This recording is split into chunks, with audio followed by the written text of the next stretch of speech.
Haram iblis. Berapa hari ada?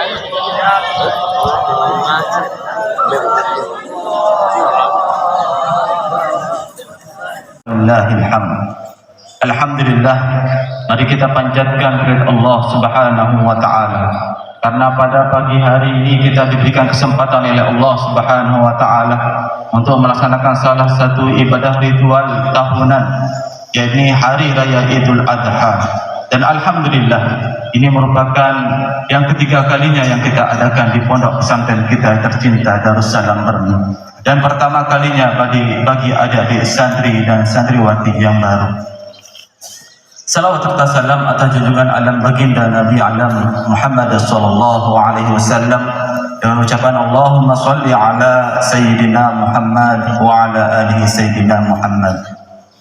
Idul Adha merupakan salah satu hari raya umat muslim, di mana di dalam perkara merayakannya banyak hikmah yang terkandung di dalamnya. Salah satunya ialah ibadah melaksanakan kurban yang menanamkan nilai kedekatan dan ketaatan kepada Allah Subhanahu wa taala. Sehingga di dalam riwayat baginda Nabi Muhammad SAW bahwa salah satu amalan yang paling afdal yang dikerjakan pada tanggal 10 Zulhijjah ialah min harakatid dam, yakni menumpahkan darah. Menumpahkan darah yang dimaksud di sini ialah melaksanakan kurban. Karena di dalam riwayat hewan kurban yang disembelih besok pada hari kiamat akan datang. Fa innaha ta'ti yaumal qiyamah bi'uruqiha wa azlafiha wa asy'ariha. Karena besok pada hari kiamat hewan kurban itu akan datang dengan tanduknya, akan datang dengan kukunya, dan akan datang dengan rambut-rambutnya. Allah Subhanahu wa taala melalui baginda Nabi bahwa hewan kurban itu akan datang dengan tanduk, kuku dan rambutnya. Hal tersebut menandakan kalau sekadar tanduk, kuku dan rambutnya saja akan bersaksi kepada Allah, bagaimana dengan daging, darah dan seisinya tentu akan lebih tersaksi kepada Allah Subhanahu wa taala, kepada hambanya yang telah berkorban.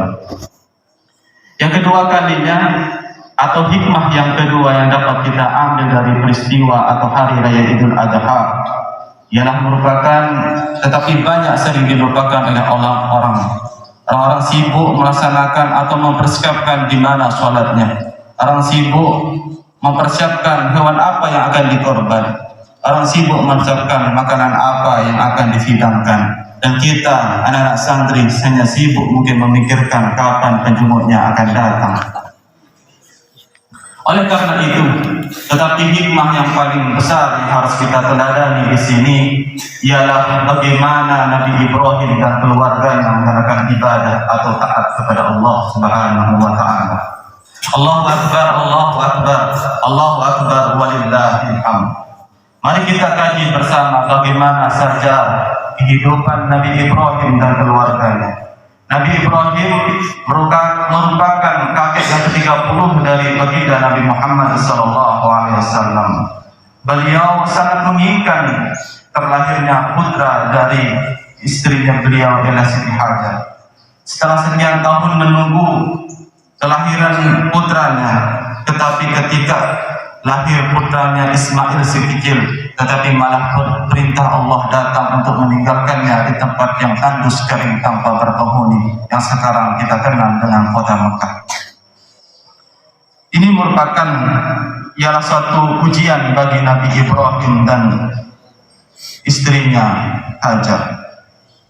Ketika hal ini terjadi, ketika Nabi Ibrahim memberitahu kepada istrinya Hajar bahwa dia akan ditinggalkan bersama bayinya, apa yang dikatakan Hajar kepada suaminya?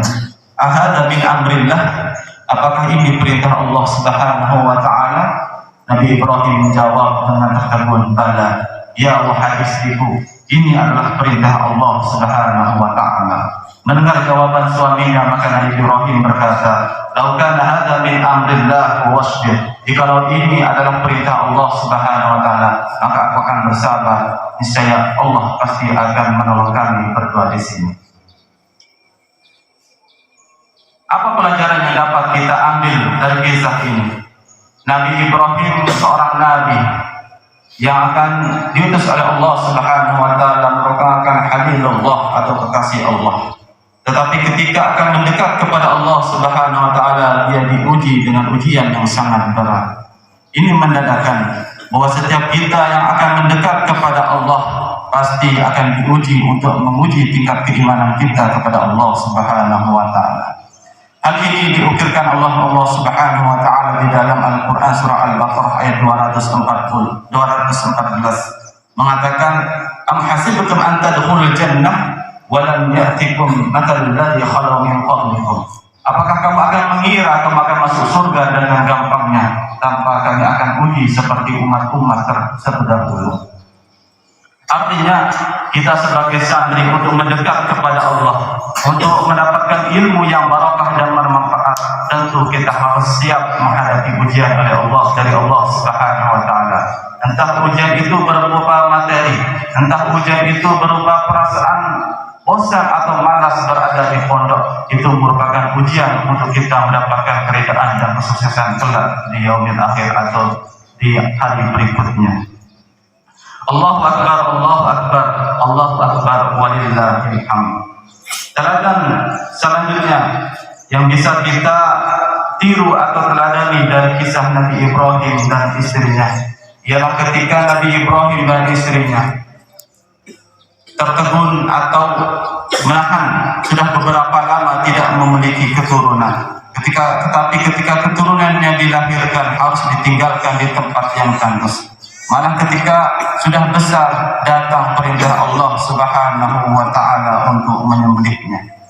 Di dalam sebuah kisah diriwayatkan di dalam Al-Qur'an surah Al-Baqarah ayat 127 bahwa ketika Nabi Ibrahim sedang meninggikan bangunan Ka'bah, karena perintah Allah Subhanahu wa taala, karena bangunan Ka'bah pada saat itu sudah hancur, ditenggelamkan dengan banjir bandang pada zaman Nabi Nuh alaihissalam. Ketika Nabi Ibrahim meninggikan bangunan Ka'bah, datang Ismail si kecil yang baru berumur 4 atau 5 tahun membantu ayahnya untuk membawakan hajar atau batu, sehingga batu tersebut sekarang kita dengar atau kita kenal dengan istilah hijr Ismail. Ayat tersebut menjelaskan, wa iz yarfa'u Ibrahim qawa'ida minal baiti wa Ismail. Tatkala Ibrahim meninggikan bangunan Ka'bah bersama Ismail. Ayat tersebut tidak mengatakan wa iz yarfa'u Ibrahim wa Ismail qawa'ida minal bait. Ayat tersebut menandakan bahwa ini ialah bermaksud di dalam ilmu balagha ialah najis takhir, artinya peran Nabi Ismail kecil, artinya dia membantu ayahnya untuk mendirikan bangunan Ka'bah.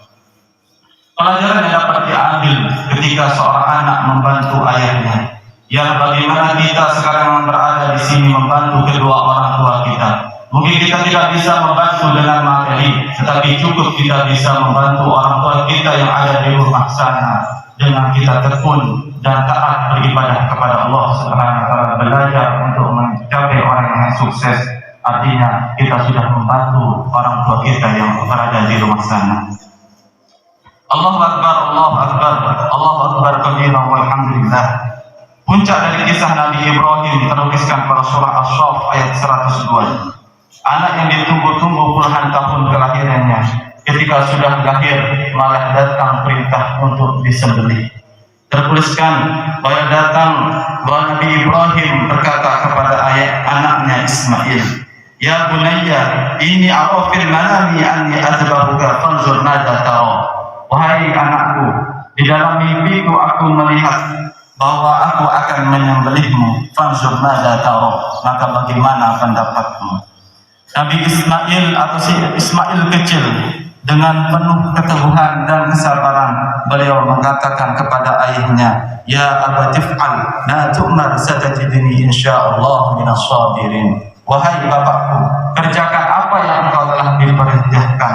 Insyaallah aku akan tertulis sebagai orang-orang yang ikhlas dan bersabar. Subhanallah.